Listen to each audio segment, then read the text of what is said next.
Doctor Sajjad, ये देखिए पहले जो प्रफुल्ल बख्शी साहब ने कहा, आप कुछ कहना भी चाह रहे अपनी बात को रखिएगा, लेकिन इसी के साथ देखिए आप खुद पत्रकार हैं, उन्होंने बहुत अच्छी बात कही, आप खुद पत्रकार हैं, भले ही आप उसमें इन्वॉल्व नहीं है, क्या आप भी डर की वजह से जो है सच्चाई नहीं बोल रहे हैं? क्या आप भी डरे हुए हैं? यही वजह है कि आप लगातार उन यूट्यूबर्स, उन पत्रकारों के बारे में या उनकी अच्छे, क्योंकि देखिए आरजू कासमी है, वो सीधे तौर पे ये कहती है कि मैं चिंतित हूं उनको लेकर के जो गायब हुए हैं, मैं परेशान हूं क्योंकि वो सुरक्षित नहीं है, मुझे पता है। क्या ये आप में भावनाएं नहीं आ रही हैं? आपको नहीं लग रहा है क्योंकि आप लोग एक ही डिपार्टमेंट, एक बिरादरी से? जी बोलिए डॉक्टर सज्जाद। अब आपने मुझे इंटरप्ट नहीं करना है क्योंकि उन्होंने 3.5 मिनट बोला, मैंने यहाँ टाइम नोट किया है, 3.5 मिनट से ज्यादा बोले हैं। शुरू में तो इन्होंने बड़ी अच्छी बात की और मुझे ऐसा लगा कि आपके पैनलिस्ट में से ये एक मंझे हुए और बड़ी अच्छी बात करते हैं। हमारे पैनलिस्ट में सभी मंझे हुए हैं, यहाँ तक कि आप भी। नहीं, आखिर में थोड़ा खिसक सभी मंझे हुए हैं, यहाँ तक कि आप भी। बस शब्दों का ख्याल रख करके बोलिएगा डॉक्टर सज्जाद। ठीक आखिर में थोड़ा सा मसला हो गया था, जज्बाती हो गए थे, लेकिन शुरू में बड़ी अच्छी इन्होंने गुफ्तगू की। तो मैं इनको यही बताना चाहता हूँ कि मैं तो एक जर्नलिस्ट हूँ और मैं तो पत्रकार हूँ और मुझे एथिक्स वगैरह का जो है वो इंशाल्लाह ताला काफी हद तक पता भी है। लेकिन आपकी जो आर्मी में सर्व करने वाले रिटायर्ड कर्नल हैं, वो मुंह से ही अब्बू अब्बू टब्बू शब्बू और ये जो बातें करें, तो पहले इनको जरा लेक्चर दे दें। वो डब्बू जी को कहें बीच में इंटरप्ट मत कीजिए। मुद्दे पे आ जाओ जी, भटकना, भटको मत। मुझे बात करने दें, मुझे बात करने दें, मैं किसी को बात नहीं करने देता। मुझे बात करने दें। मुद्दा है आपके मुझे देश बात के करने अंदर दें। जो बच्चों को अगवा किया गया, वो मुद्दा है। आप मुद्दे पे आओ, मुद्दे पे आओ, मुद्दे पे आओ। बात कर रहा हूँ, बात सुनो, मुद्दे पे आओ, बात सुनो, मुद्दे पे बात करो, बात सुनो, मुद्दे पे बात बेटा करो। बात सुनो, अब बात सुनो। नहीं, अब्बू को वैसे नहीं बोलते हैं, फिर पागल हो गया, फिर इंजेक्शन लगाना पड़ेगा, फिर इंजेक्शन खाओगे। डब्बू जी, आपको रेबीज का इंजेक्शन लगना है अभी, सुनो, हो गया आपके ऊपर। यार रेबीज का इंजेक्शन लगेगा। आप किस तरह के बंदों को दिखाते हो? ये आर्मी में सर, बात ये आप लोग करने मुद्दे पे बात नहीं करोगे तो जिल्लत खाओगे। ये सुने सर, मुद्दे पे बात करो, बड़ ये देखो, मुद्दे पे बात करो, नहीं तो जिल्लत खाओगे।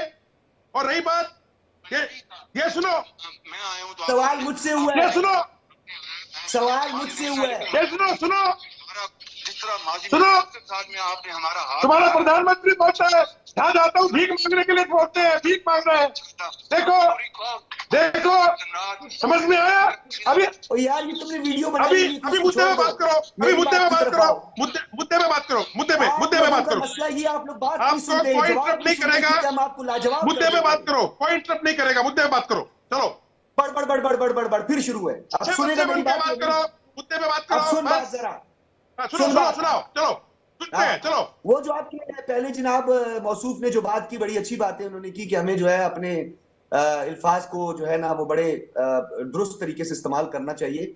और उन्होंने कहा कि जब भुट्टो को फांसी लगी तो क्या मैं यानी सजाद बुखारी जिंदा था? बिल्कुल उस तरह था मैं 70s में, जिस तरह आपके गांधी का कत्ल हुआ था, वो जिस तरीके से हिंदू इंतहा पसंदों ने उनको कत्ल किया था, इसी तरीके से आप भी उस टाइम जिंदा नहीं थे। और जब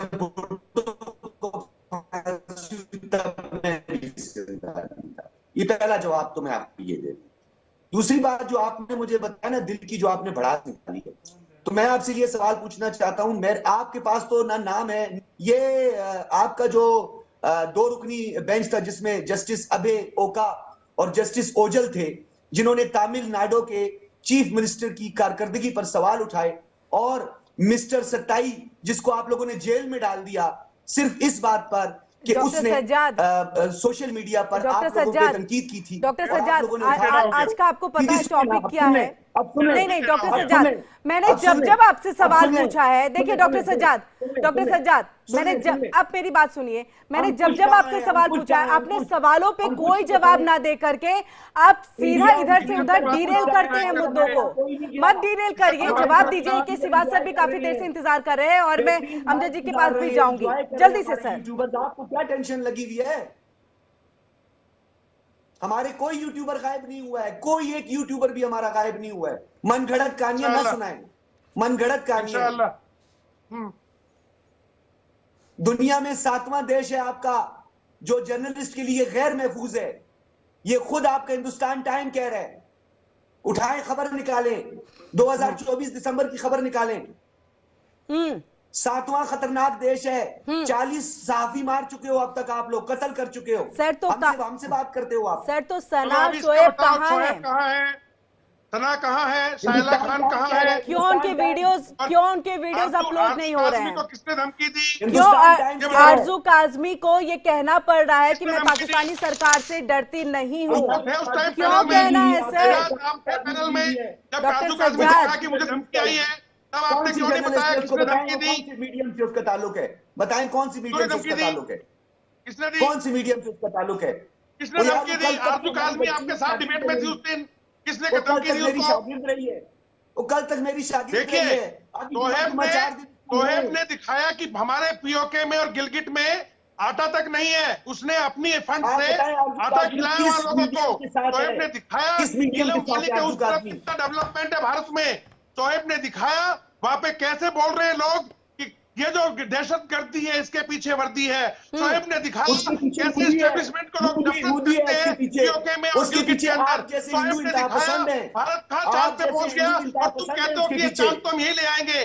तोहेब ने दिखाया कि कैसे आपके प्रधानमंत्री भीख का कटोरा लेके दाएं बाएं जा रहे हैं और भीख मांगना गलत है। शोएब ने दिखाया कि आपके पाकिस्तान के अंदर गुर्बत है, लोग मेडिकल नहीं है लोगों के लिए, लोग तरस रहे हैं, बिजली के बिल इतने आ रहे हैं, चीन तो खा गया आपके देश को। शोएब ने दिखाया सीपेक का सारा पैसा आपकी एस्टेब्लिशमेंट खा गई। शोएब ने दिखाया कि भारत के सामने आप कहीं नहीं टिकते। शोएब ने दिखाया कि भारत बहुत आगे निकल चुका है। शोएब ने दिखाया कि भारत इकोनॉमी में चौथे नंबर पे है। शोएब ने दिखाया जब से भारत ने टमाटर आलू देने बंद किए आप भूखे मर गए। शोएब ने दिखाया कि भारत ने शोएब ने दिखाया कि बहुत हो गया, बंद करो अब ये सब, ये तो हमसायों के साथ देखिए ये डॉक्टर सज्जाद, ये सब बातें किसी से छिपी नहीं है। आदमी बोलो ये सब बातें किसी से छिपी नहीं है। अगर आप इस बात को मानेंगे नहीं तो वो बात जो है वो झूठ नहीं हो जाएगी, सच्चाई वो सच्चाई ही रहेगी। ठीक है, मेजर जनरल ए के शिवाजी के पास जाएंगे। जी डॉक्टर सज्जाद, ऐसे करके बातें करता है, इसको एथिक्स ही नहीं है, इसको लगता है। डॉक्टर सज्जाद देखिए, बातें किसी से छिपी नहीं है कि यूट्यूबर्स कहाँ हैं, कैसे हैं और किस हालात में हैं। कितना उन्होंने मोदी जी की तारीफ की है, कितना उन्होंने भारत की तारीफ की है। आपके ना कह देने से चीजें, सच्चाई जो है वो छुपेंगी नहीं। मेजर जनरल ए के शिवाजी आपके पास हम आएंगे। देखिए, कोई भी सवाल डॉक्टर सज्जाद से अगर हम पूछ रहे हैं पाकिस्तान के परिप्रेक्ष्य में, तो वो ना कहते हुए वो भारत की तरफ सीधा सवाल जो है वो खड़े कर दे रहे हैं। आपसे ये जानना चाहेंगे हम कि अभी की जो पाकिस्तान की स्थिति है, जो पत्रकारों की स्थिति है, क्योंकि देखिए मुझे इसको लेकर के एक गुस्सा आ रहा है इस बात के लिए, क्योंकि मैं खुद उस बिरादरी से, मैं खुद पत्रकार हूं। अगर मेरी अभिव्यक्ति पर, आजादी पर अगर अंकुश सरकार लगाएगी तो मैं नाराज होंगी। और वही चीज देखिए पाकिस्तान में है। अगर पाकिस्तान में पत्रकारों पर इस तरह के अत्याचार होंगे तो क्या वहां पर अब सिर्फ एक तरह से हिटलर वाला राज जो है वो चलेगा? वैसे चलता तो अब तक यही आया था, लेकिन यही थे जो सच्चाई बता रहे थे। और खास तौर से एक वीडियो जो यहां पर डिलीट किया गया, जो बहुत ज्यादा सर्कुलेट भी हो रहा है कि मोदी साडा शेर है, उसे डिलीट कर दिया गया। अर्थ क्या निकल रहा है, मायने क्या निकल रहे हैं? हाँ बिल्कुल, देखो किरण, ये सच्चाई है कि पाकिस्तान के अंदर हम भी बड़े हैरान थे जिस प्रकार से ये यूट्यूबर बड़े फ्रीली एक कंस्ट्रक्टिव क्रिटिसिज्म कर पाते थे गवर्नमेंट की, और वो बता रहे थे कि भाई किस प्रकार से पाकिस्तान पीछे रह गया भारत से, भारत आगे निकल गया और पाकिस्तान की इकोनॉमी भी डगमगा गई है, टेररिज्म भी बढ़ा है। और उन्होंने ये साफ सुथरे शब्दों में बताया इसकी वजह कोई और नहीं, पाकिस्तान अपने आप है।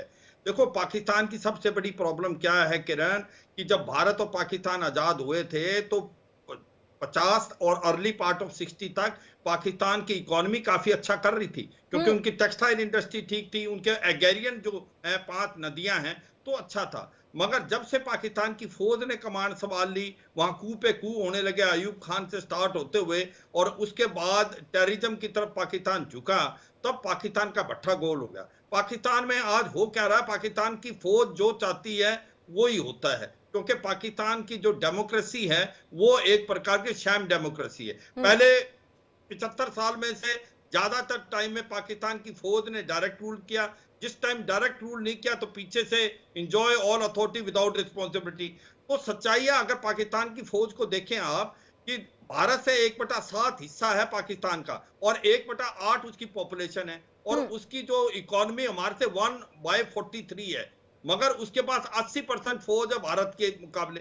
भाई इतना छोटा देश इतनी बड़ी फौज क्यों कर रहा है? एक डर पैदा किया हुआ अवाम को। अगर पाकिस्तान की फौज नहीं बड़ी हुई तो एक इमेजिनरी थ्रेट बना रखी है कि भारत आके हमला कर देगा।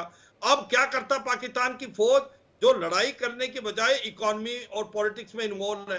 आज जो है इनका जो फौजी फाउंडेशन है वो कम से कम $70 बिलियन का पैरेलल इकोनॉमी चलाता है, कोलगेट से लेके सीमेंट, रियल एस्टेट से लेके बैंक, और ना टैक्स के दायरे में आता है। तो सच्चाई है कि आपकी इकोनॉमी का भट्ठा गोल हो गया। ये IMF, वर्ल्ड बैंक और एशियन डेवलपमेंट बैंक कहते हैं आपको जब तक नया लोन नहीं मिलेगा, जब तक आप फौजी फाउंडेशन